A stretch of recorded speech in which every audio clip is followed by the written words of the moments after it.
Making a plan before you plant your garden helps you make the most of the available sunlight and space in your garden. But making that plan can feel overwhelming.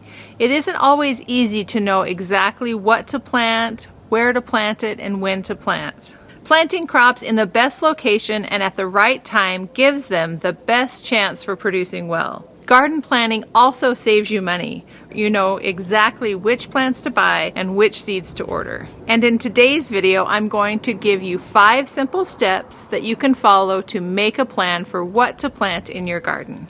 But if we haven't met before, my name's Angela from Growing in the Garden, and I love to share garden inspiration and helpful tips so you can be successful in your own garden.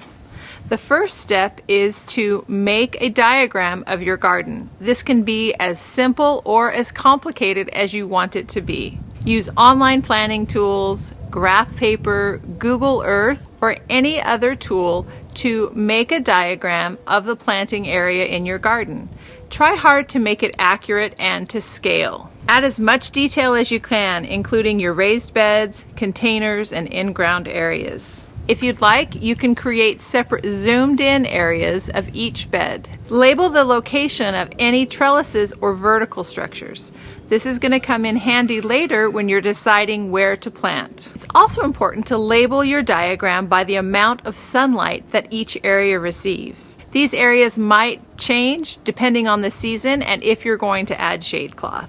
Once you have your diagram completed, assign each planting area a number on your diagram. Labeling each section makes it easier to describe where certain crops will be planted. The next step is to decide what you're going to plant. Before we get started, it might be helpful for you to download this garden planning worksheet available on my website. An important part of deciding what you're going to plant is knowing what you can plant in your area at certain times of year. Use your local planting guide to see what it is time to plant. Write down the crops that you would like to plant and use these vegetables to fill out your garden planning worksheet. Complete as much information as possible, whether it does best from seed or transplant, if it's grown vertically, what kind of sunlight it needs, how much space it's going to take. It's important to understand which crops can tolerate full sun and which crops you need to provide shade for.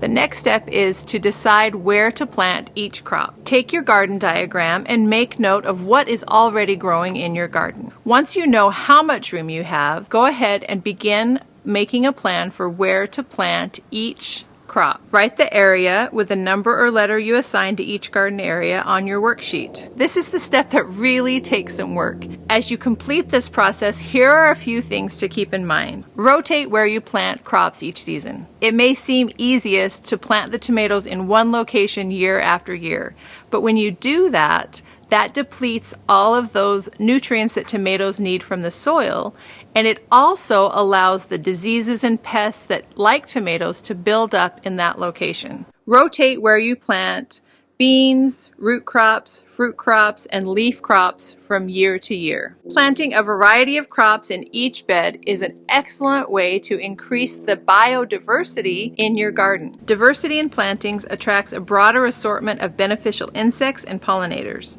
Try to have at least one flower and at least one herb planted in each bed in your garden. Doing this one thing will help attract more beneficial insects and pollinators to your garden. Try planting different varieties of the same crop like squash and beans in different areas of your garden. Don't have one entire bed devoted to all your different types of squash. Some crops do need to be planted all together. Crops like corn are going to grow best if they are all planted together in a bed. Pay attention to the spacing requirements.